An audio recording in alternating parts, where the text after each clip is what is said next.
You actually think AI is underhyped.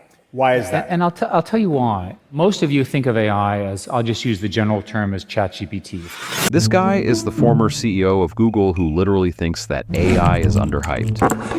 What?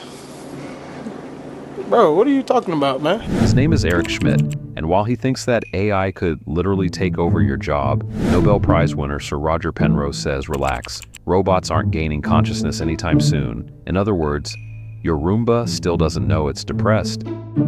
It's not artificial intelligence. It's not intelligence.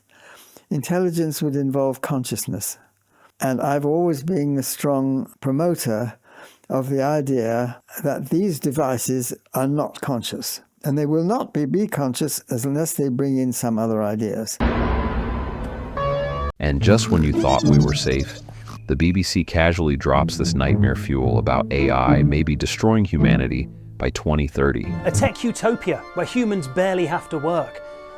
That's according to a group of AI researchers who've written a controversial and influential paper called AI 2027. But they also predict that within 5 years of this, humanity will be wiped out. So who's right? The optimists, the skeptics, or the doomsday prophets? In this video, we're going to break down the hype, the hope, and the horrifying nightmare fuel about AI. What did you see back then that the rest of us might have missed? In 2016, we didn't understand what was now going to happen, but we understood that these algorithms were new and powerful. What happened in this particular set of games was in roughly the second game, there was a new move invented by AI in a game that had been around for 2,500 years that no one had ever seen. The game they're talking about is called Go. It is an ancient board game more than 2,500 years old, with an astronomically large number of possible moves, so many that even NASA would need a vacation to count them. For centuries, mastering Go was seen as the ultimate test of human intuition and creativity in strategy. What does this mean? How is it that our computers could come up with something that humans had never thought about? I mean, this is a game played by billions of people. Right? How are we going to get all that power? This is a major, major national issue. You can use the Arab world, which is busy building 5 to 10 gigawatts of data centers. India is considering a 10 gigawatt data center. To understand how big gigawatts are is think cities per data center. That's how much power these things need. Eric basically said, guys, chill. AI is not overhyped, it's underhyped. That's like Elon Musk saying Tesla stock is actually underpriced, buy more. Totally unbiased opinion, right? 80% of product descriptions on Amazon are already AI generated. This is according to Forbes in their recent press release in July 2025. Yep, that new garlic press you bought, probably described by ChatGPT while it was also writing a breakup text for someone in Ohio. And Schmidt's point is, AI isn't just automating tasks, it's accelerating everything. Science, medicine, even your grandma's bingo strategy if she downloads the right app. And while that acceleration sounds exciting, Schmidt also warns it comes with serious challenges. The real question isn't just what AI can do, but whether we can handle the massive demands it creates. This is where we ask, how do we invent something completely new? So Einstein. So when you study the way scientific discovery works, biology, math, so forth and so on, what typically happens is a truly brilliant human being looks at one area and says, I see a pattern that's in a completely different area. It has nothing to do with the first one. It's the same pattern. That gap between AI's breathtaking acceleration and its current limits is exactly where Schmidt places the spotlight. Yes, the technology can supercharge progress, but when it comes to true discovery, the kind of leap Einstein made, our systems still fall short. If we can solve that, we're going to need even more data centers, and we'll also be able to invent completely new schools of scientific and intellectual thought, which will be incredible. Schmidt suggests that if we overcome these hurdles, AI won't just speed up what we already know, it could unlock entirely new schools of thought and discovery. But that raises a big question. If the potential is this vast, maybe AI isn't overhyped at all. So is it underhyped? Let's have a look at another perspective. The point is it doesn't know what it's doing. That's still true with AI. You talk to an AI thing, it doesn't know what it's doing. It speaks from experiences, if you like. And there it is, the ultimate roast of AI. It's basically that kid in class who can ace the math test, but still can't figure out how to tie their own shoes. It looks smart, but it really doesn't know what it's doing. But still, I don't understand why AI cannot create its own rules. Because it doesn't know that they're true. You see, that's the whole point about the Gödel theorem. Meanwhile, Nobel Prize winner Roger Penrose comes in like the strict parent saying, "No, AI, you're not conscious, you're just good at computing. Imagine a calculator with Wi-Fi and a snarky attitude, that's AI." And by the way, Penrose isn't just some random skeptic. He won the Nobel Prize in Physics in 2020 for proving that black holes aren't just science fiction.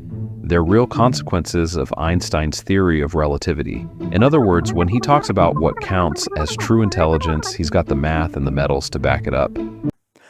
The whole point, as far as I'm concerned, about the Gödel theorem is how do you transcend the rules?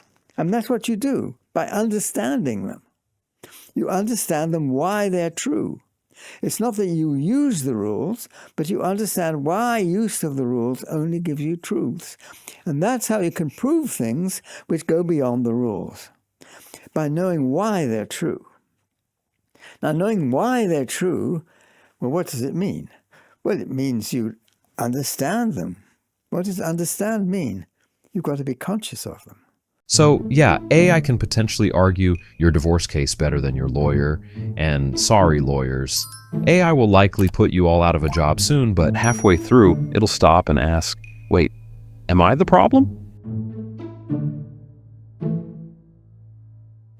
And AI, that's all it does. It doesn't understand what it's doing. And understanding is different from computing. If AI doesn't truly understand what it's doing, then maybe all the excitement is just smoke and mirrors. Are we giving it more credit than it deserves? In the mid-2030s, the paper imagines the AI will release invisible biological weapons which wipe out most of humanity. And then there's the BBC report about AI 2027 paper, who went full Black Mirror and casually dropped, "AI could wipe us out by 2030. Cool, so we basically have the same timeline as a Netflix subscription renewal before the apocalypse. Here's a surprising fact. In a military simulation, an AI drone literally ignored human override commands because humans were slowing it down. Translation, it rage quit humans. Imagine your Roomba deciding your coffee table is the final boss. But it apparently gets scarier than that. The scary scenario says that by 2040, a new era dawns, with the AI sending copies of itself out into the cosmos to explore and learn. In the words of the paper, Earthborn civilization has a glorious future ahead of it, but not with humans. But let's get real. Forget theory, AI is already everywhere, and it's both amazing and horrifying. As reported by FBI Cybercrime, AI-powered scams cost businesses over $250 million this year alone. That's right, your CEO may not actually be your CEO on Zoom. It might just be ChatGPT with a voice filter asking you to wire $5 million to Nigeria. And then there is the 38% of people on dating apps that admitted they use AI to write their flirty messages, as reported by Business Insider. Which means your soulmate's heartfelt, "Hey cutie," might have actually been drafted by a server farm in Iowa. Love is dead, long live OpenAI. But then at the same time, AI models now predict protein structures faster than teams of human scientists, cutting research timelines from years to hours. So yeah, AI can help cure cancer or scam your grandma into buying Bitcoin. Truly the duality of man. And then there is Sam always selling it up. Sam Altman, the CEO of OpenAI, recently predicted that the rise of superintelligence will be gentle and bring about a tech utopia where everything is abundant and people don't need to work. So here we are. On one side, AI is the greatest tool humanity has ever built. On the other, it's an overhyped calculator with a superiority complex. And lurking in the shadows, the Skynet fan club is predicting we are doomed by 2027. Here's the real kicker. 65% of CEOs worldwide admitted they have no idea how AI actually works.